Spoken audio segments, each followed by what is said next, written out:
so much for coming. I'm Janice Seaman. I'm the chairman of the Montevallo Historical Commission. And this organization was the idea of our commission so that we could have the whole town of Montevallo and all the surrounding areas involved in our history. There's so much rich history in our area, and Bicentennial brings all of that forward this year so we can all think about that and start getting things together to preserve both in audio form, in architectural forms, in archaeological forms, all the ways we can conserve and preserve our history.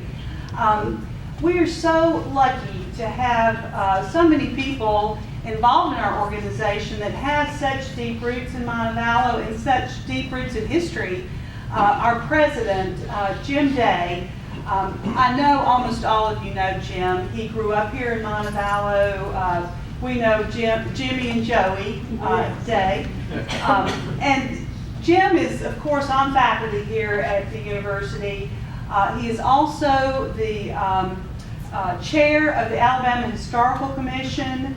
He's also the chair of the Alabama Historic Ironworks Commission, which is both Tanny Hill and Briarfield Ironworks Park. So, and Jim has written recently a wonderful book about coal mining in the area called Diamonds in the Rough, and is now working on an app. This is so exciting for your phone. So you can take Wilson's Raid. You can go on Wilson's Raid, and as you come to the various battlefields and stop that Wilson made, you can hit a button. Jim can tell you about this, and talk about it. So we're really excited about that. But without further ado, I'd like to present Jim Day, our president.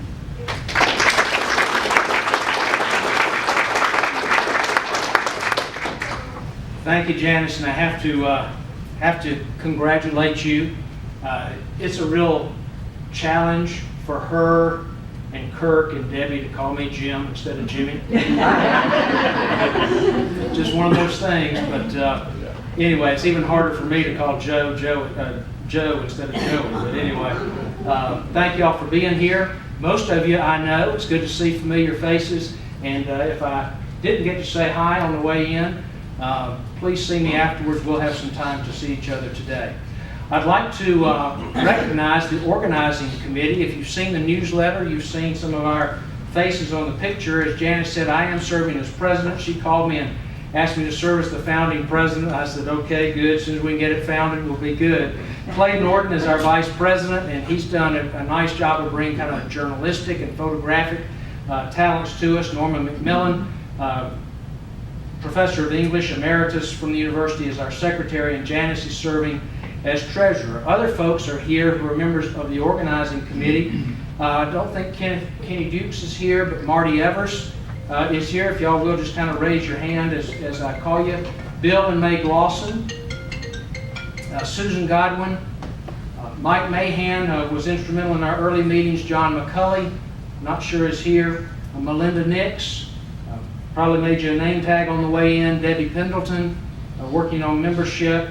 Ann Thomas, and Sherry Valdez, who also helps with the name tags and all that membership type of thing. So thank you all for your help in organizing this, and thanks to the rest of you for being here.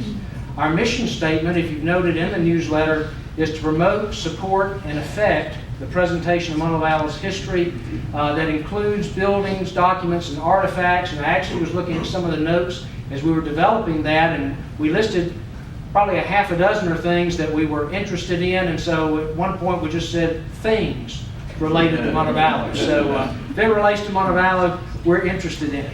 Also, we didn't have room to put the banner up here, but one of our taglines is opening the portals of our heritage, and we kind of thought that because that's really kind of what we want to do. We're welcoming anybody who has a connection to or an affinity for Montevallo, so please spread the word for us. Send the newsletter out to your friends. Like us on Facebook. Do whatever you need to do. Go to our Facebook page or our webpage. Webpage is www.historicmontevallo.org. and members will be receiving a newsletter periodically to keep you updated on things that we're doing and interested in. Frankly, we're interested in a lot of different projects. I would like to collect some oral histories from folks who grew up here or have different experiences. We'd like to help preserve many of our architectural treasures, certainly with the upgrade to Main Street. Many of us have seen pictures and have remembrances of structures that were there that are there no longer. So as we try to celebrate the history of Montevallo, we'd like to preserve whatever archaeological and architectural treasures that we have. Many of our spots are on the National Register. We'd like to expand that. There's also the State Register. And the legislature in this past session just renewed, after a one-year hiatus, renewed the rehabilitative tax credit, which gives a, I think, 25% tax cut for businesses who want to establish businesses in historic structures. And small communities like Montevallo actually have priority for about 40 to 60% of the funds. I forget exactly how the legislation is worded, but small communities have priority on some of the funds because initially, and one of the reasons we had a year's hiatus was so that the legislature could figure out how small communities could get some of that money instead of it all going to major metropolitan areas like Birmingham, Huntsville, Mobile, and Montgomery. So we're hoping to work some on that as well. We'd like to do some house tours to let folks experience what we have here. Also interested in genealogy and some of that study so that we can work on some of those. Janice said happy bicentennial to everybody. Hope you were able to get out to the birthday bash last weekend. Great success, I think. Had good weather prior to the tropical storm coming through, so it was a great day. And we thought that this was kind of a nice beginning for a historical society. The bicentennial kind of gives us some impetus, gives us a reason for looking back as we also look to the future. And of course, the statewide bicentennial celebration will go on for the next couple of years until December 14th, 2019. As this is our organizational meeting or our inaugural meeting, really just kind of to celebrate the beginnings of the Historical Society. Starting in January of 2018, we'll have our quarterly meetings, and so we'll get on a schedule there, but we'll meet every 3 months, January, April, July, and October, beginning in January of 2018.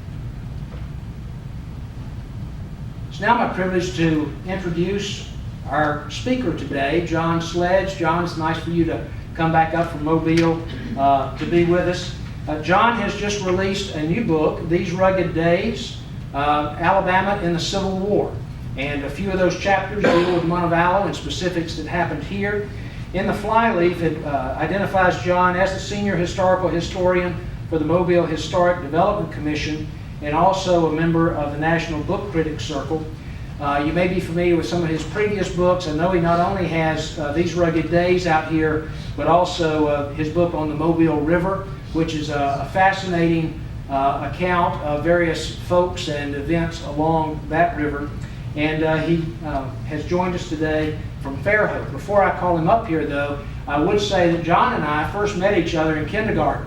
So that's been a few years, and went through elementary school together, and then life kind of took us separate ways, and I kind of kept up with him along the way. I think he did for me as well, but it's kind of fitting, I think, to be here because John and I have reconnected in recent years, and it's Alabama history that really has brought us back together. So life kind of does that to us. We go out, raise our families, make a living, things like that, but eventually kind of come back. And so it's nice to have many of the folks, all of you, who have been here at various times in your lives and are now coming back to celebrate our history. So John, without further ado, please come up and talk to us about Alabama in the Civil War. Thanks.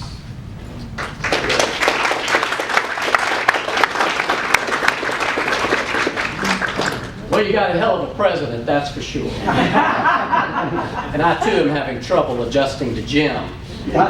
Jim almost tell the story, and I know you probably hate this. When we were in elementary school, or maybe Mrs. Culp's Cub Scout troop, or whatever, den, whatever it was called, the little project was to take a bar of, was it ivory soap that's supposed to float, and make a boat out of it, carve it into a boat.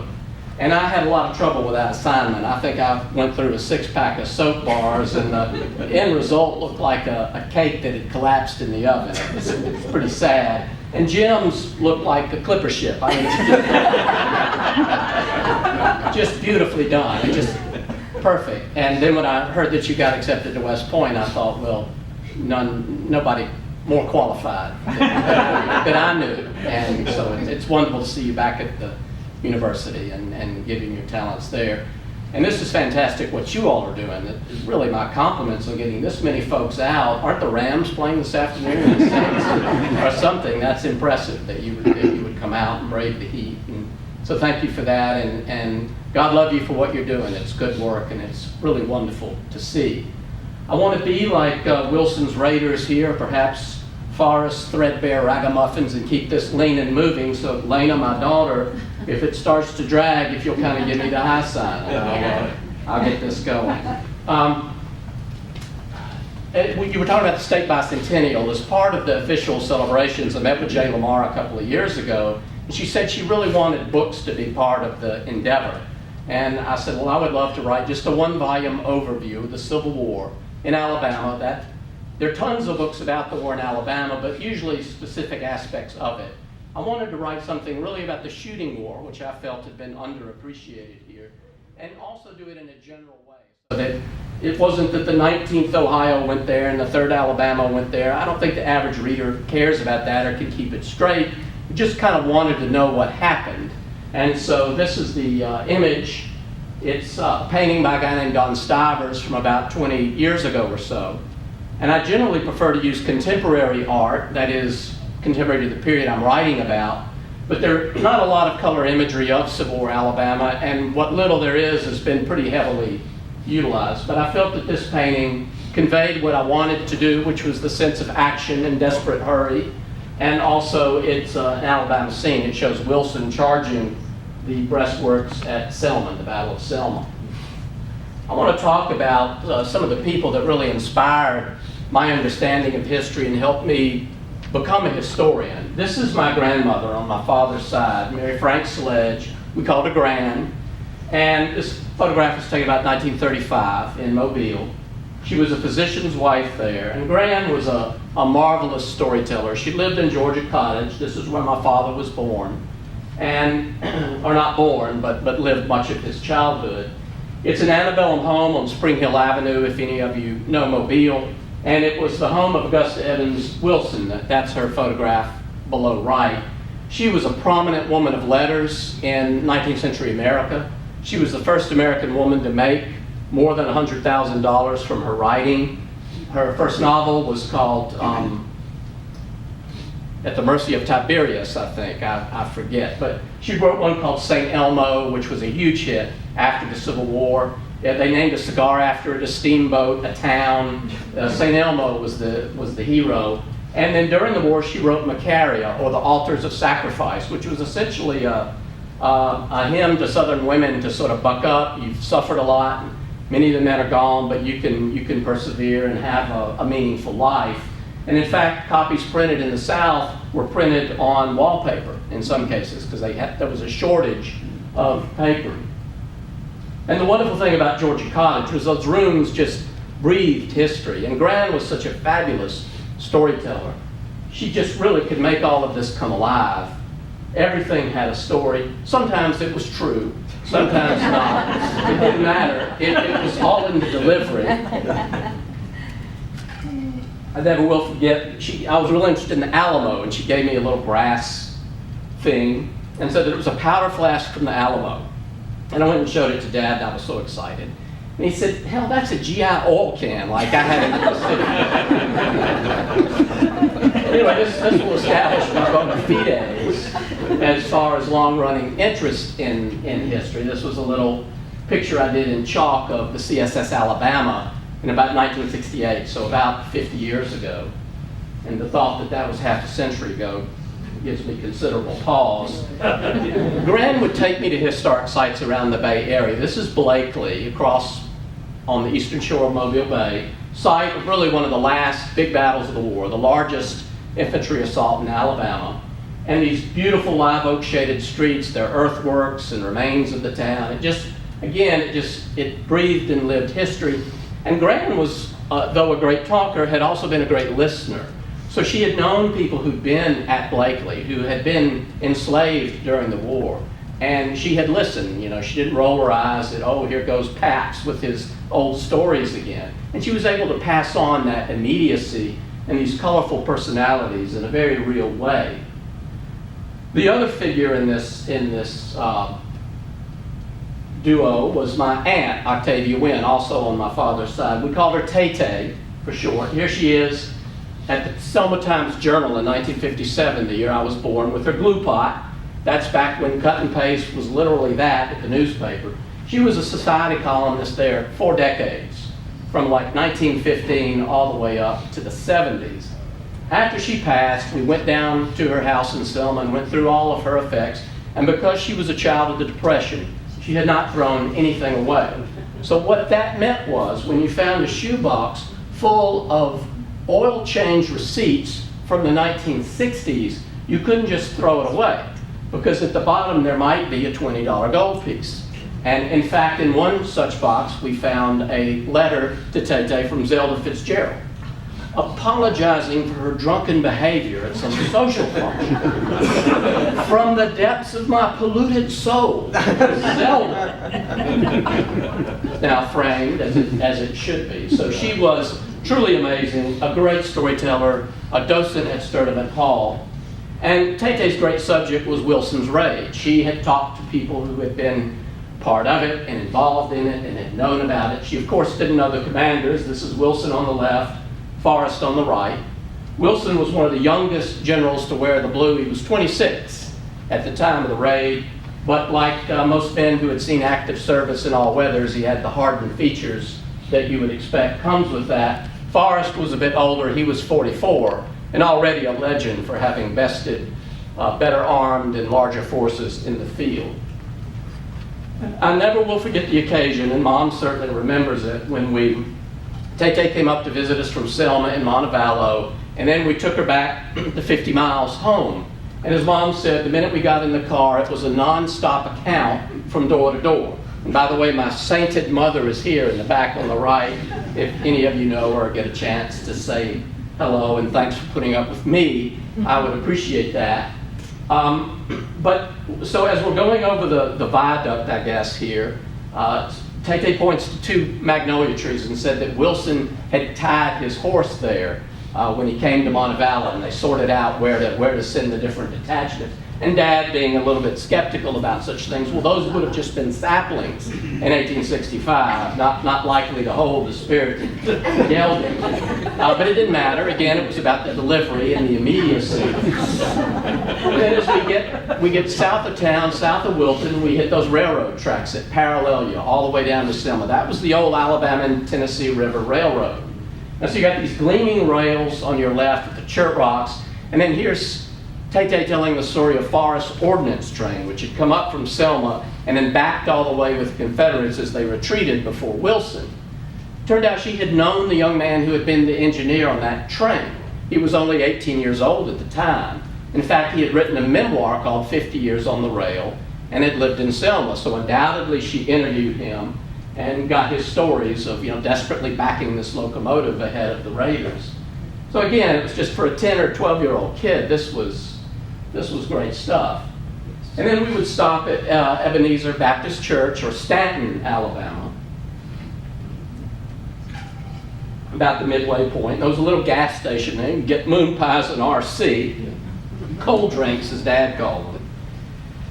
And this historic marker is still there. My daughter took this picture, and we were able to put it in the book. The church, of course, is much later, but there's been a church there since before the war.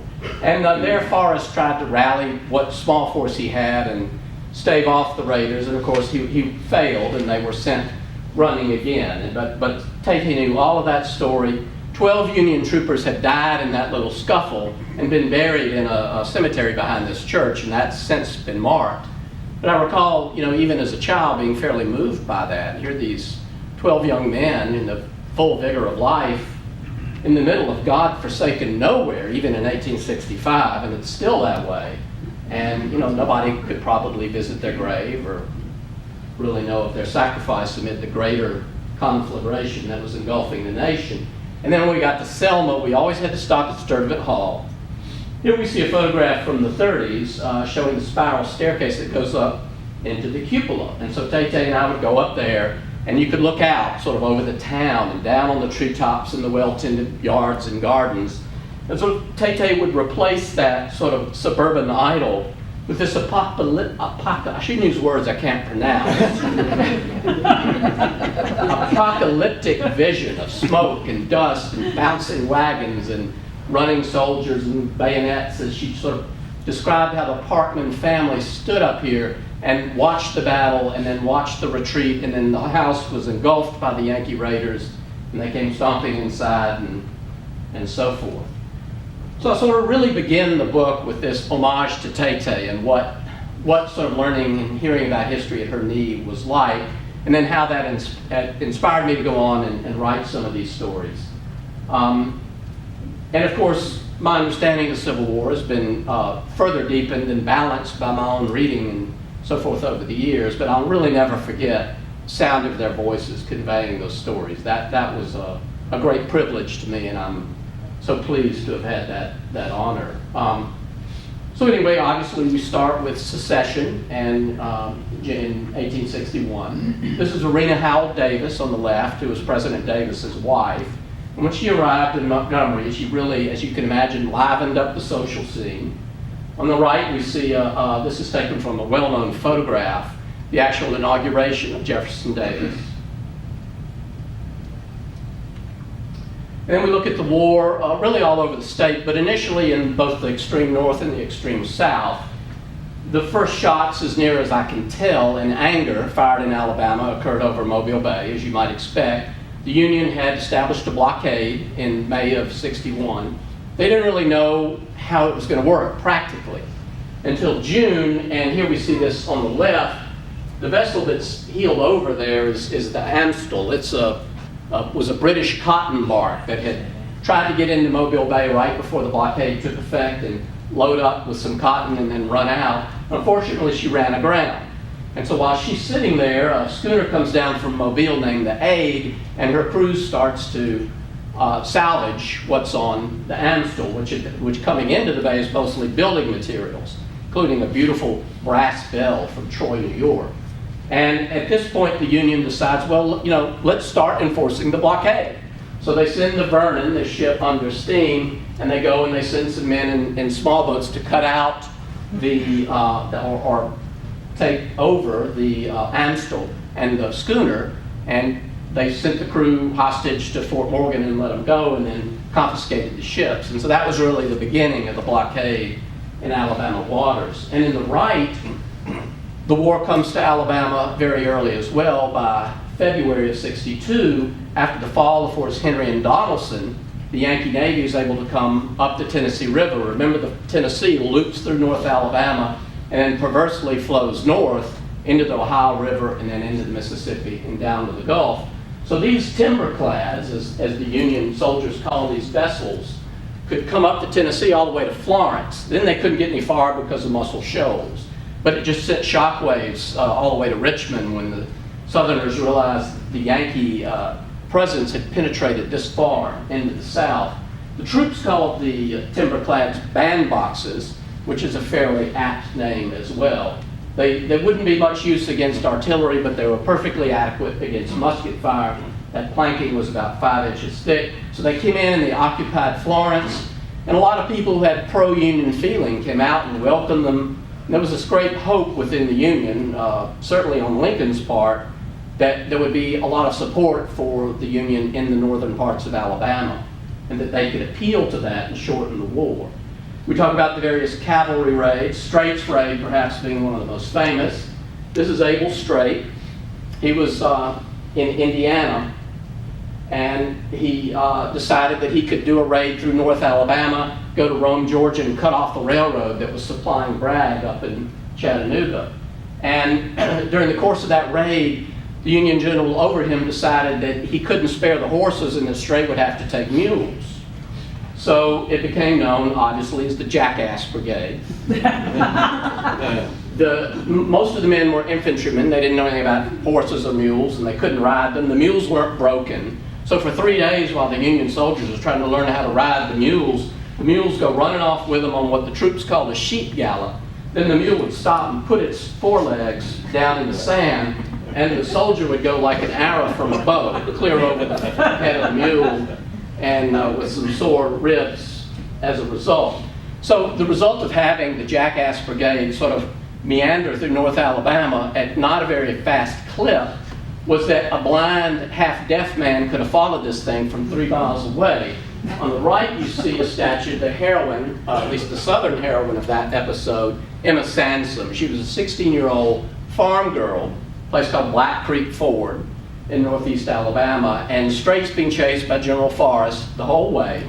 And when he gets to Black Creek Ford, the Yankees start burning the bridge. And so Forrest arrives, he can't cross the bridge, and he sees Emma Sansom standing there with her mother. And he asks her, do you know another way across the creek? And Black Creek is deep and wide. It's not one of these little burbling brooks, so you can't just step across it like you can some Alabama streams. And she said, well, there's a ford up here that our cows use. If you'll have my horse saddled, then I'll show you where it is. And he said, there isn't any time for that. Hop up here behind me. And so Emma hops up behind the general, and her poor mother is going, Emma, what do you mean? Wringing her hands. It'd be kind of like Mick Jagger rides into your front yard. And your 16-year-old daughter goes out. And none of the outcomes look to be favorable. But Forrest says, I'll take care of her. And so they go to the ford, and they dismount, and Emma shows the general where the ford is. And the Yankees see them and open fire. There are many variations of this story. It's probably impossible to know exactly what happened. Some stories said that a bullet clipped Emma's dress, and she said, they've only wounded my crinoline. At one point, Forrest realized that she was actually in front of him. That would not do. He said, I'm happy to use you for a pilot, but I'm not going to use you for a breastwork. And then when he had found the ford, she got on the horse with him, and she waved her bonnet, and supposedly when the Union soldiers saw that it was a girl, they cheered her courage. Hence this monument to her in Gadsden, and the Confederates were able to cross the creek and eventually catch up with Strait, and he surrendered. Strait was not happy about this, obviously. He had lost to what turned out to be an inferior force and a teenage girl. We talked a lot about ordinary Alabamians as well. This guy on the left is an early photograph. It's the only known photograph of an Alabama Confederate on a horse. And he looks to be holding a musket with a bayonet attached, and his right hand looks to be bandaged. Cavalry in the Civil War generally fought as dragoons. They rode to where they needed to go, and then they got off and fought on foot. Most of them were very young, some perhaps as 14. This was a young man's war all the way. And then on the right, we see a guy named Gus Askew in the 1930s. He was interviewed by the WPA. He'd been a 9-year-old boy during the war, a slave, in Barber County near Eufaula. And he vividly remembered the day that the Yankees came in at the very end of the war, and how intimidated he and his little pals were by these guys with these heavy boots and these mean-looking knives and weapons and so forth. So there were so many different perspectives on that war. And obviously the outcome for Gus ended up being pretty good because he gained his freedom. Chapter, of course, on the Battle of Mobile Bay, Farragut's famous command. And one of the things I try to emphasize as well is that though none of the fighting in Alabama was on the scale of a Shiloh or a Gettysburg, it did have important national consequences on occasion. And one was the Battle of Mobile Bay. When Farragut was able to take Mobile Bay, that helped Lincoln's re-election chances that autumn in 1864. The victory at Atlanta came about a month after this, so that helped probably even more. But what was important was that 1-2 punch. Had the Battle of Mobile Bay been a Union repulse, had more Confederate torpedoes worked that day, one Union ironclad was sunk. The Tecumseh, if you've ever been down to Fort Morgan, you'll still see the buoy right off Mobile Point, where she rests under 30 feet of water. The last land battle, one of the last land battles in the Civil War was at Blakely. The Union wanted to come in and take Mobile from the east because the city had too many strong earthworks and fortifications surrounding it to be overwhelmed. So here we see a lithograph of the charge. 16,000 Union soldiers, many of them black regiments, some of whom had formerly been slaves. If they were captured, they would be re-enslaved, so talk about an incentive to fight. They certainly had it. And the Confederates were only a few thousand in opposition, and of course were completely overwhelmed. Ironically, this charge took place something like 9 hours after Robert E. Lee had already surrendered. Grant was grumpy about this battle. He said it was a waste of lives. If they had waited a little bit longer, Mobile would have just fallen into their lap without any effort whatsoever. But certainly in reading the accounts of the men who were there, they were nonetheless proud of what they managed to achieve. And then lastly, sort of the effect of the war on Alabama, which of course was profound, and in many respects, its reverberations continue to be felt around the country. If I may use a Bernie Sanders pronunciation, infrastructure was devastated during the war. This is a bridge over the Tennessee, and here we see a pontoon bridge under construction. Any kind of public property, railroads, depots, you know, just that had been in the past of the armies had been wrecked, and a lot of private property and fields as well. And then, of course, places like Selma where you'd had destruction and fire. And no Marshall Plan after the war to help the South recover. So it would be many, many decades before things would begin to recover any kind of a normal economy. But all that, of course, is another story. I really ended at 1865, and I actually sort of used my last line from an old ex-slave who, when he was interviewed, just said, you know, after the surrender, nothing was ever the same. And so it really was a watershed in Alabama history. And that's what I hope this book does, is convey some sense of the drama and the consequence of those days. Happy to answer any questions if you have them. And we got copies out in the lobby is to sell, to work on my New Mexico Escape Fund. And my daughter, we can even do plastic. My daughter assures me she has the technological ability with the square. So that's the shameless plug. Thank you all for inviting me, and if you have any questions, I'll be happy to answer.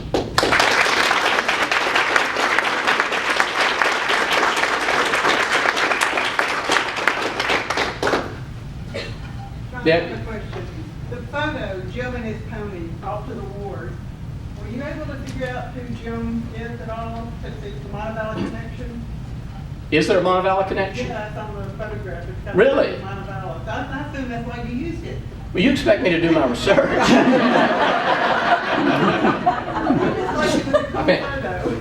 No, I mean, other than that, I don't know. And that's what's so enigmatic about a lot of these pictures. These people look out at you and you just know there has to be a story there.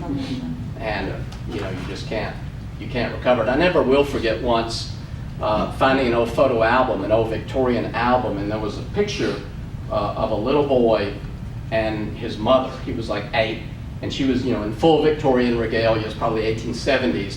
And her image was heavily scratched out with a pencil. And I thought, there's a story there. We'll never know.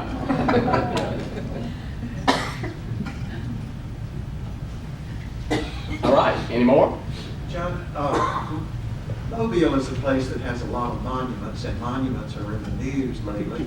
And has the monuments issue begun to stir in Mobile, and what do you think of the monuments issue? Someone once asked St. Augustine, what was God doing before he created the universe? And St. Augustine said he was creating hell for people that ask questions. Which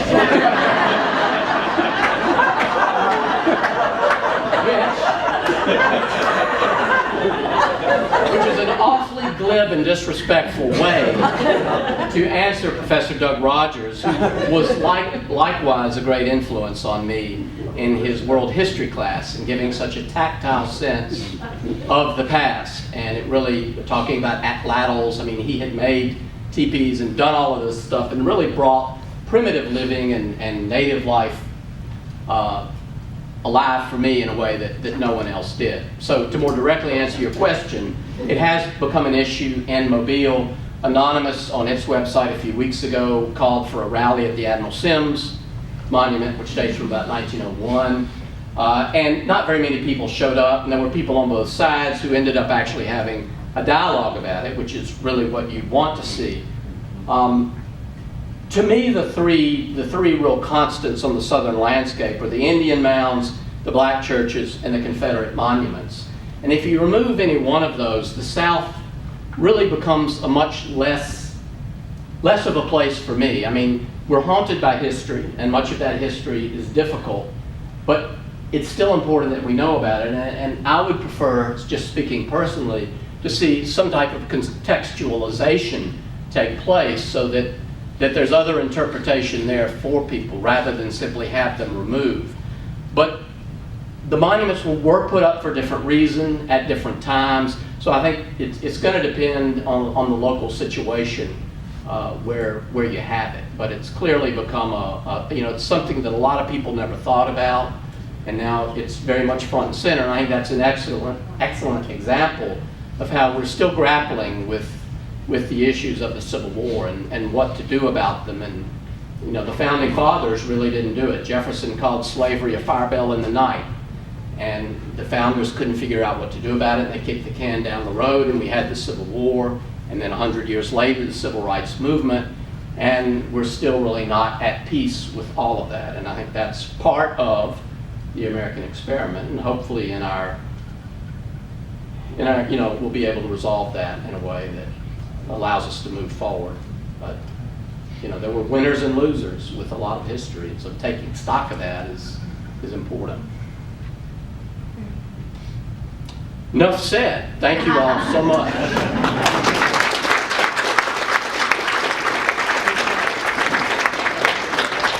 you so much, John. What a great talk. I know you all enjoyed it. That was absolutely wonderful. And I want to invite you all. We've got so much food. We've got marinated shrimp and meatballs and homemade pimento cheese and you name it. At my house, beer and wine and anything else you'd like to drink. So if you'll just meet over at the Fox and Pheasant, this is a celebration of you all as charter members of the Historical Society. We'd love to see you in just a few minutes. So let's all go have a drink.